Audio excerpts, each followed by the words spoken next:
गरीब भाई की अमीर बहन। किशोर और पिद्दी दो भाई बहन थे। पिद्दी बहुत खर्चीले स्वभाव की थी।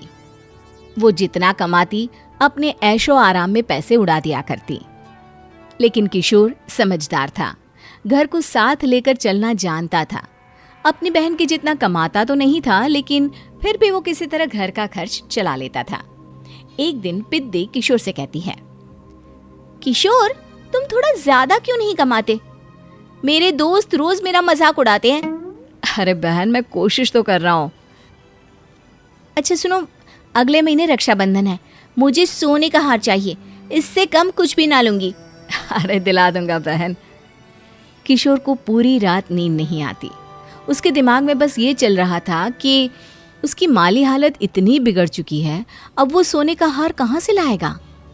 अगले दिन किशोर सुबह सुबह घर से ये बोलकर निकल गया कि पिद्दी, मैं गांव से बाहर जा रहा हूँ, कुछ दिन घर नहीं आऊंगा। किशोर ने अपने काम के साथ साथ फेरी में कपड़े बेचने भी शुरू कर दिए, जिससे वो ज्यादा से ज्यादा पैसे कमा सके। रात में वो एक बिल्डिंग की चौकीदारी भी करने लगा। अपने काम से थोड़ा बहुत समय निकालकर बस कुछ घंटे की नींद ले पाता था। और कब वो कुछ दिन एक महीने में बदल गए और रक्षाबंधन भी आ गया, पता ही नहीं चला। लेकिन किशोर अभी तक घर वापस नहीं लौटा। जहां वो काम करता था, पिद्दी के नाम का गुल्लक रखा हुआ था।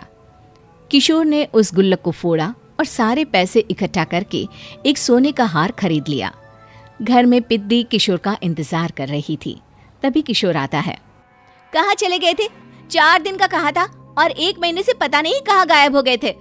मैंने बस एक हार मांगा था और तुमने तो घर ही छोड़ दिया। अरे मुझे थोड़ा काम मिल गया था। कुछ नहीं, सब समझती हूँ, बहाने थे तुम्हारे। अपनी बहन के लिए इतना भी नहीं कर सकते, कैसे भाई हो? चलो यहाँ बैठो, राखी बांधती हूँ। पिद्दी ने किशोर को राखी बांधी। वैसे ही किशोर ने अपनी बहन के हाथ में सोने का हार रख दिया। उसकी खुशी का कोई ठिकाना नहीं था। वो मिठाई खिलाए बिना ही नेकलेस लेकर चली गई और शीशे के सामने अपने गले में हार रखकर देखने लगी। किशोर ने लड्डू उठाया और खुद ही खा लिया। ऐसे कई साल गुजर गए। एक दिन पिद्दी की नौकरी छूट गई।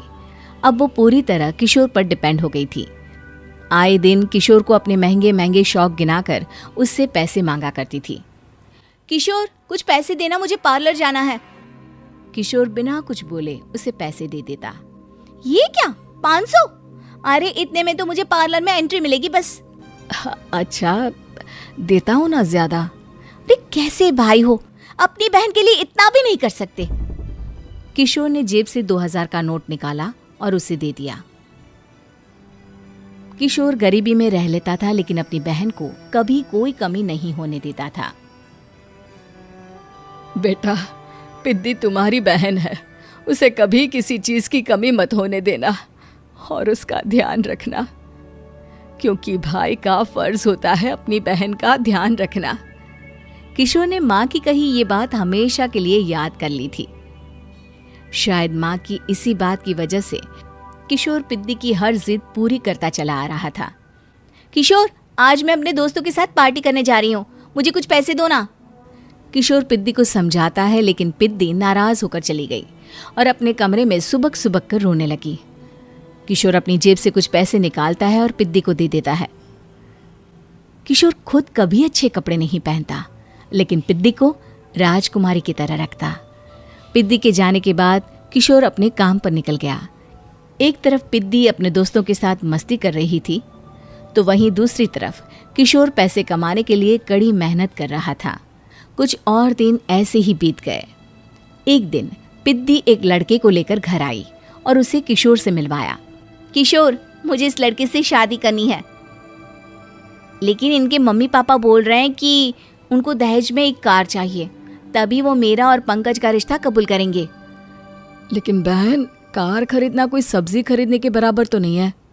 अरे कैसे भाई हो तुम, अपनी बहन के लिए इतना नहीं कर सकते?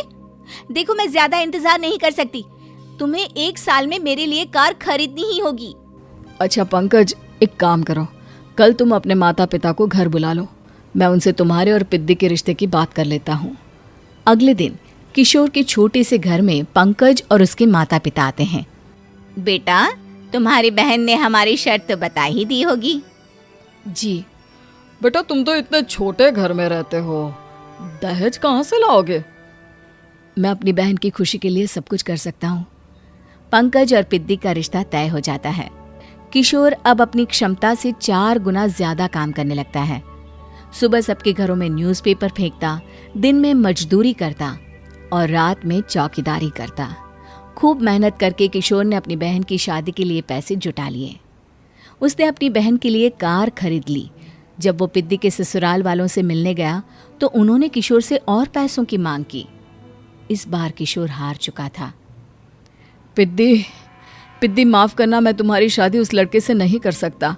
वो लालची लोग हैं, उन्हें सिर्फ पैसों से मतलब है।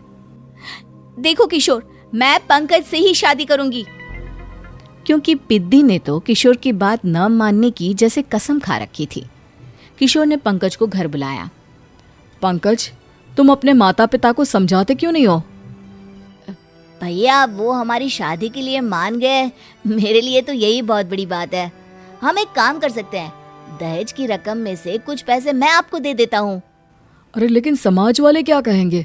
अरे जब दुनिया को पता चलेगा तब ना। अच्छा, कुछ पैसे मैं अपने मालिक से कर्ज में ले लेता हूँ।